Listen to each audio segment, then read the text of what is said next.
எடையா போயிட்டு சொல்றேன்.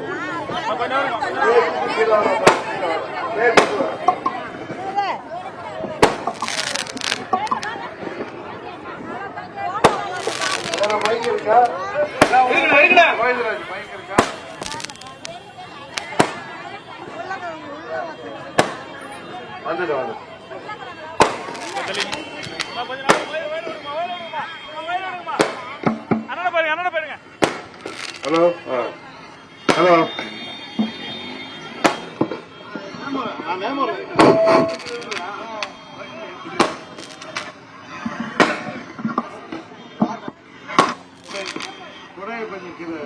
கொடியை கொஞ்சம் கீழே அருமை பெரியவர்களே, அன்பு தாய்மார்களே, ஆர்வத்துடன் கூட இருக்கின்ற இளைய சமுதாயமே, உங்கள் அனைவரையும் இந்த இடைத்தேர்தல் நேரத்தில் சந்திப்பதிலே நான் மிகவும் மகிழ்ச்சி அடைகின்றேன்.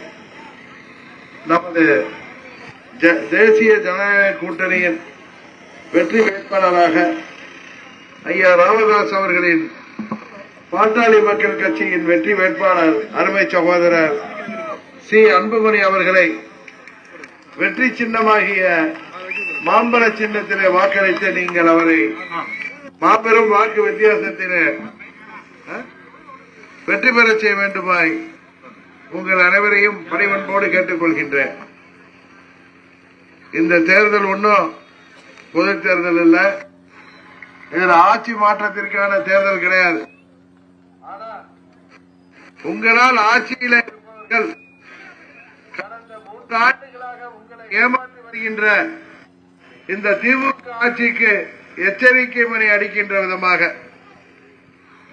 தேர்தல் நேரத்தில் சொன்ன வாக்குறுதிகளை எல்லாம் நிறைவேற்றாமல் உங்களை எல்லாம் ஏமாற்றி வருகின்ற தமிழ்நாடு முதலமைச்சர் ஸ்டாலின் அவர்களுக்கு ஒரு பாடம் கற்பிக்கின்ற விதமாக, மோடி அவர்களின் கரத்தை வலுப்படுத்துகின்ற விதமாக ஐயா ராமதாஸ் அவர்களின் வெற்றி வேட்பாளர் அன்புமணி அவர்களை நீங்கள் மாங்கனி சின்னத்திலே வாக்களித்து வெற்றி பெற செய்ய வேண்டும். இடைத்தேர்தல் பொதுவா ஆளுங்கட்சி ஜெயிக்கும்பாங்க. ஆனா ஆர்கே நகர்ல அம்மா அவர்கள் தொகுதியில் அம்மா அவர்கள் மறைவிற்கு பிறகு அன்றைக்கு உங்கள் வீட்டு பிள்ளையாகிய நான் வெற்றி பெற்றேன் என்பது உங்களுக்கு தெரியும். அதுபோல 2017 ஆர்கே நகர் தொகுதியிலே அம்மா அவர்கள் தொகுதியிலே நடந்தது போல ஒரு சரித்திர சாதனையை நீங்கள் இங்கே விக்கிரவாண்டி தொகுதியிலே சகோதரர் அன்புமணி அவர்களை மாம்பழ சின்னத்திலே வாக்களித்து மாபெரும் வெற்றி பெற செய்வதன் மூலம் நிகழ்த்திட வேண்டும். காரணம், தேர்தலுக்கு முன்னாடி என்னென்னலாம் வாக்குறுதி சொன்னார் ஸ்டாலின் தெரியும். இளைஞர்களுக்கு, குறிப்பா 30 வயதுக்கு உட்பட்ட இளைஞர்களுக்கு கல்வி கடனை எல்லாம் ரத்து செய்வோம்னு சொன்னார். செஞ்சாங்களா? அதுபோல ஆண்டுக்கு 10 லட்சம் பேருக்கு இளைஞர்களுக்கு வேலை வாய்ப்பை உருவாக்கி தருவேன் சொன்னார். இந்த 3 ஆண்டுகள்ல எத்தனை லட்சம் பேருக்கு வேலை வாய்ப்பை தந்திருக்கிறார்கள் என்று திமுக காரர்கள் இங்கே வந்தால் நீங்கள் கேட்கணும். அதுபோல விவசாயிகளுக்கு அவர்கள் கூட்டுறவு வங்கியில வாங்கிய கடனை எல்லாம் ரத்து செய்வோம்னு சொன்னாங்க. நகை கடன்களை எல்லாம் ரத்து செய்வோம்னு சொன்னாங்க. எவ்வளவு பேருக்கு ரத்து செய்திருக்காங்க? இன்னும் சொல்ல போனா தமிழ்நாட்டில் 2000 கோடி ரூபாய்க்கு ஆறுகளின் குறுக்கே தடுப்பணை கட்டி விவசாயிகளுக்கு நாங்கள் விவசாயத்திற்கு பயனளிக்கின்ற விதமாக செய்வோம்னு சொன்னாங்க. எத்தனை தடுப்பணை கட்டியிருக்காங்க? திமுக ஆட்சிக்கு வந்தாலே காவிரி பிரச்சனை வந்துடும். திமுக ஆட்சிக்கு வந்தவுடன் இன்றைக்கு பாலாற்றில் அங்கு ஆந்திராவில் அணை கட்டு வாங்குறாங்க, தடுப்பணை கட்டு வாங்குறாங்க. அது மேல பெரியார் அணை பிரச்சனை. திமுக கூட்டணி தானே காங்கிரஸ் ஆட்சி கர்நாடகால. இந்திரா காந்தி அம்மாவோட கட்சியாகிய காங்கிரஸ் கட்சி இன்றைக்கு அதன் தலைவராக இருக்கின்ற சோனியா காந்தி அம்மையாரிடம் சொல்லி மேகதாது அணை கட்டாமல் தமிழ்நாட்டின் ஜீவாதாரத்தை பாதிக்காமல் செய்வதற்கு ஸ்டாலின் அவர்கள் முன்வரவில்லை. ஆனா கூட்டணி தர்மம் என்கிற பேர்ல இங்க ஓட்டு வாங்கணுங்கிறதுக்காகத்தான் அவர்கள் கூட்டணி வச்சிருக்காங்க. ஏற்கனவே இப்ப 40 எம்பி ஜெயிச்சு போய் என்ன பண்ண போறாங்க? அங்க பார்லிமெண்ட்ல சென்ட்ரல் ஹால்ல உட்கார்ந்து டீ காஃபி தான் சாப்பிட முடியும். ஏன்னா ஆளுங்கட்சி நமது கூட்டணி ஆகிய தேசிய ஜனநாயக கூட்டணி பாரதிய ஜனதா கட்சியோட ஆட்சி தான் நடக்குது, கூட்டணி ஆட்சி. தமிழ்நாட்டில் நீங்க எங்களை வெற்றி பெற செய்யல, இருந்தாலும் தமிழ்நாட்டிற்கு தேவையான திட்டங்களை நாங்கள் பெற்றுத் தருவோம். அதற்கு இந்த தேர்தலில் நீங்க மத்திய அரசின் திட்டங்களை பெற்றுத்தர, ஏற்கனவே விவசாயிகளுக்கு பல்வேறு திட்டங்களை மோடி அவர்கள் கொடுத்திருக்கிறார்கள். அதை தொடர்ந்து பெற்றுத்தர நீங்கள் வாக்களிக்க வேண்டிய வெற்றி சின்னம் மாம்பழ சின்னம். இன்னும் சொல்ல போனா அம்மா அவர்கள் காலத்தில் இருந்த ஏழை எளிய மக்களுக்காக கொடுக்கப்பட்ட திட்டங்களை எல்லாம் நிறுத்திட்டாங்க. தாலிக்கு தங்க திட்டம் இன்றைக்கு இல்லை. அதுபோல அம்மா உணவகங்கள் இல்லை. அதுபோல தொட்டில் குழந்தை திட்டம் இன்றைக்கு கேட்பாரற்று கிடக்கிறது. அரசு ஊழியர்கள், ஆசிரியர்கள், போக்குவரத்து தொழிலாளர்களுக்கு பழைய ஓய்வூதிய திட்டம் தர்றாங்க, அதையும் செய்யல. அதுபோல மகளிர் ஆசிரியர்களை நிரந்தரம் செய்வோம்னு சொன்னாங்க, அதையும் செய்யல. இன்றைக்கு மருத்துவர்களாக இருக்கட்டும், செவிலியர்களாக இருக்கட்டும், மாற்றுத்திறனாளிகளாக இருக்கட்டும், நெசவாளர்களாக இருக்கட்டும், தொழிலாளர்களாக இருக்கட்டும், அனைத்து தரப்பு மக்களும் இன்றைக்கு இந்த ஆட்சியில ஏமாந்து போய் தான் இருக்கிறார்கள். தினம் ஒரு போராட்டம் நடப்பதை தெரியும்.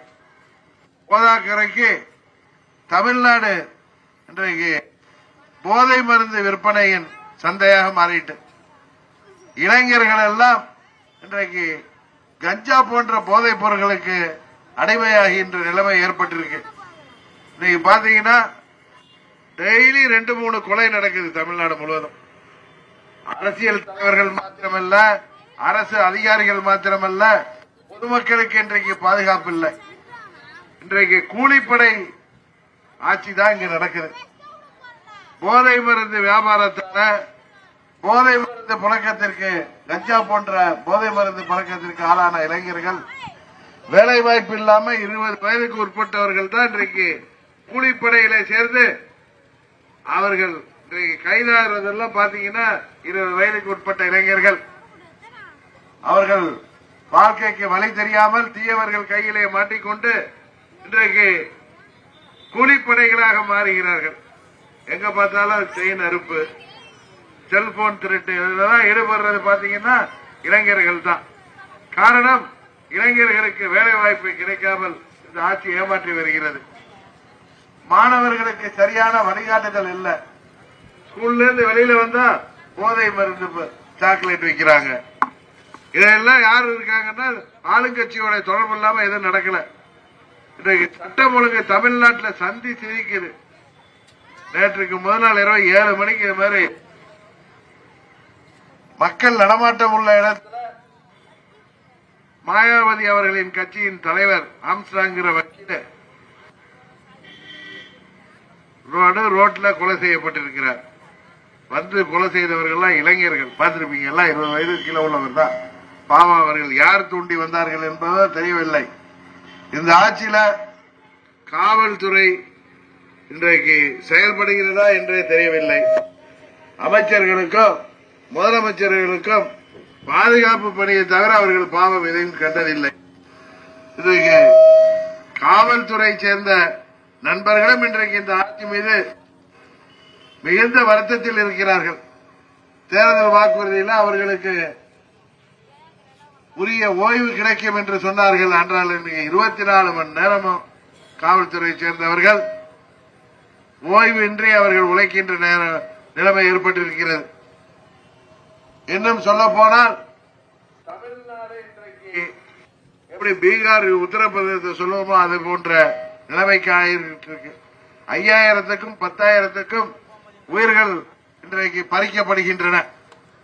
அரசியல் தலைவர்கள், அரசியல்வாதிகள் மாத்திரமல்ல, மணல் கொள்ளையை தட்டி கேட்டா ஆளுங்கட்சியின் மணல் தொல்லையை கட்டி கேட்கின்ற தாசில்தாரை கொள்றாங்க.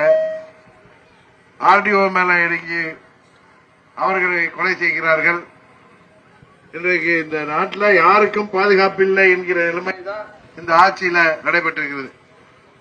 இந்த நேற்றைய கொலையில இந்தியா முழுவதும் தமிழ்நாட்டை பார்த்து சிரிக்கின்ற அளவிற்கு இன்றைக்கு இங்கே சட்ட ஒழுங்கு கெட்டுப்போய் கிடக்கிறது என்பது தெள்ள தெளிவாக இருக்கின்றது. பெண்கள் வீட்டை விட்டு வெளியில போனா அச்சத்தோடு செல்ல வேண்டி இருக்கிறது. காரணம், எல்லா இடங்களிலும் போதைக்கு அடிமையான இளைஞர்கள் இன்றைக்கு அவர்கள் செய்கின்ற அடாவடிகள் கட்டுக்கடங்காமல் போய்கொண்டிருக்கு. இதே போன்ற நினைத்தால் தமிழ்நாடு பீகார் போல மாறிடுங்கிற பயம் எல்லோருக்கும் இருக்கு. இன்றைக்கு இந்தியாவிலேயே அதிக கொலைகள் நடக்கின்ற மாநிலமாக தமிழ்நாடு இருக்கு. நேற்று கூட பத்திரிகையில கடந்த 30 நாட்கள்னா 150 பேர் கொலை செய்யப்பட்டிருக்கிறார்கள். நீங்க எல்லாம் படிச்சிருப்பீங்க, டிவியில பார்த்திருப்பீங்க. இந்த ஆட்சி மக்கள் எதிர்கட்சிகள் எல்லாம் பிளவுபட்டு போயிருக்கு, அதனால மக்களுக்கு வேற வழி இல்லை, நம்மளுக்கு தான் வாக்களிப்பார்கள் என்று அவர்கள் அகம்பாவம் பிடித்து போயிருக்கிறார்கள். பக்கத்தில் இருக்கிற கள்ளக்குறிச்சியில நீதிமன்றத்துக்கு பின்னாடியே கள்ளச்சாராயம் வைக்கிறாங்க, போலீஸ் ஸ்டேஷனுக்கு பின்னாடி கள்ளச்சாராயம் வைக்கிறாங்க. அதுல ஆளுங்கட்சி துணையோடு தான் அதெல்லாம் நடக்குது, பாதுகாப்போட நடக்குதுங்கிறது வெட்ட வெளிச்சம் ஆயிட்டு. அங்கே வீட்டுக்கு 1000 ரூபாய் கொடுத்துட்டு தாலியை பறிக்கிறார்கள். அதான உண்மை. ஒவ்வொரு வீட்லயும் போய் அன்னைக்கு பாக்குறப்ப அந்த பெண்கள் எல்லாம் இந்த சாராய கடையை மூடுங்க, இங்கெல்லாம் கள்ள சாராயம் தெருவிலே வச்சு விற்கிறாங்க அளவுக்கு மக்கள் நம்மிடம் பெண்கள் எல்லாம் அங்கே ஒப்பாரி வைக்கிறார்கள். முதலமைச்சர் அதை கூட பார்க்க அவரால் முடியவில்லை, பயம். வந்தார்கள் மக்கள் சட்டையை பிடித்து விடுகிறார்கள் என்று. அங்க வராதனாலும் இல்லாட்டி விக்கிரவாண்டியில வந்து ஓட்டு கேட்க கூட முதலமைச்சர் வரவில்லை பாருங்க.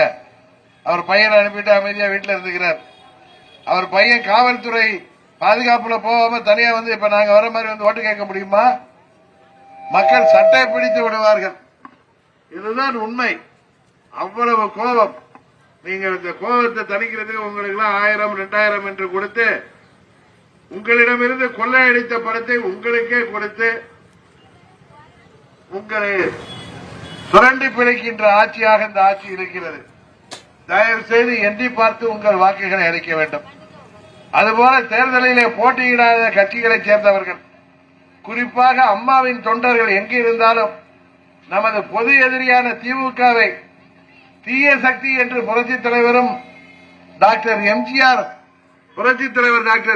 அவர்களும் அம்மா அவர்களும் நமக்கெல்லாம் அடையாளம் காட்டிய திமுகவுக்கு எதிராக நமது கூட்டணியின் வேட்பாளராகிய சகோதரர் சி அன்புமணி அவர்களை மாம்பழ சின்னத்திலே வாக்களித்து அவர்களை வெற்றி பெற செய்ய வேண்டும். சில பேர் சொல்லிட்டு திரிகிறாங்க, நாங்க அம்மாவுக்காக போய் ஓட்டு கேட்ட, போஸ்டர் ஓட்டுன, 2011 தேர்தலில் அம்மாவை ஆதரிச்சு பேசின, 14 ஆதரிச்சு பேசின, எங்களுக்கு ஓட்டு போடுங்கன்னு கேட்கிறாங்க. ஆனா உண்மையில 96 அம்மா அவர்களே அன்றைக்கு தோல்விக்கு பிறகு எத்தனை வழக்குகளை சந்தித்தார்கள். அம்மா அவர்களை சிறையில் பிடித்து கருணாநிதி தள்ளினார். 46 வழக்குகள் போட்டார்கள். அந்த காலத்தில் அம்மா அவர்கள் இனி அரசியலில் தலை தூக்க முடியாது என்கிற அளவுக்கு எல்லோரும் நினைத்துக் கொண்டிருந்த பொழுது 98 பாராளுமன்ற தேர்தல் வந்தது.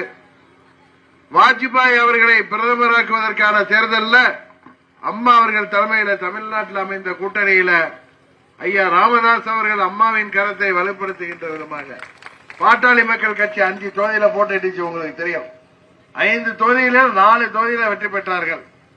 அம்மா அவர்கள் 23 தொகுதிகளிலே 18 தொகுதிகளிலே வெற்றி பெற்றார்கள். நமது கூட்டணி 40 தொகுதிகளில 30 அன்றைக்கு வெற்றி பெற்று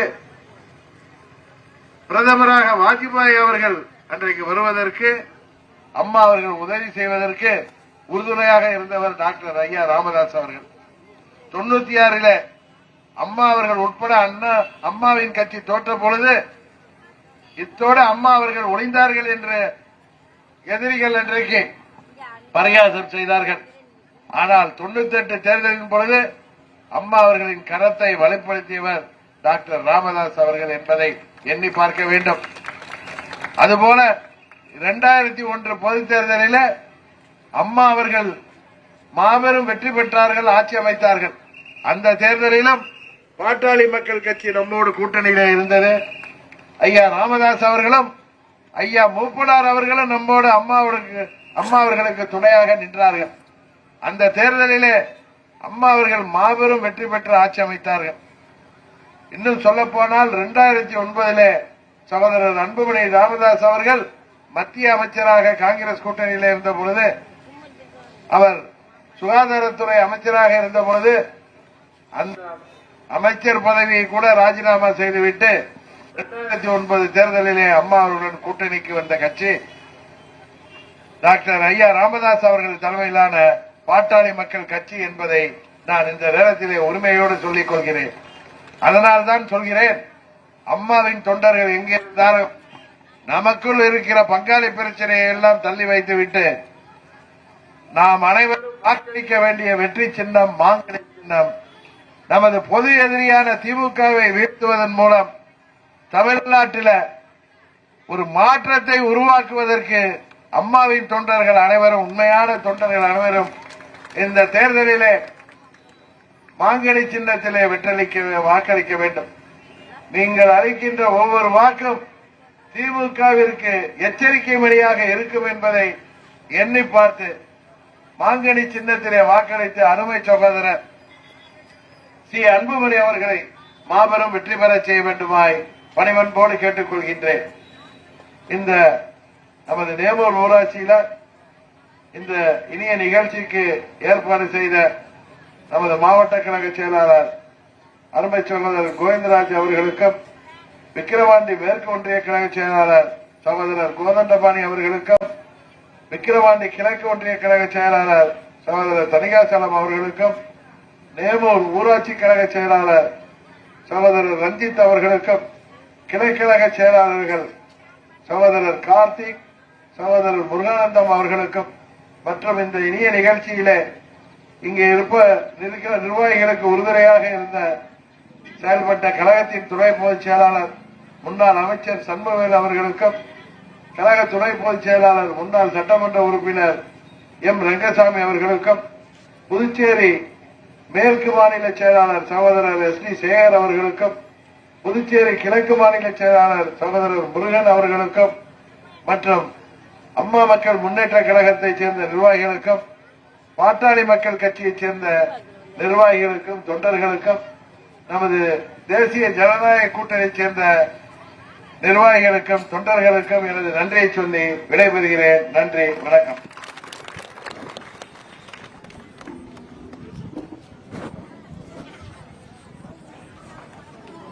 மக்கள் செல்வரான டிடிவி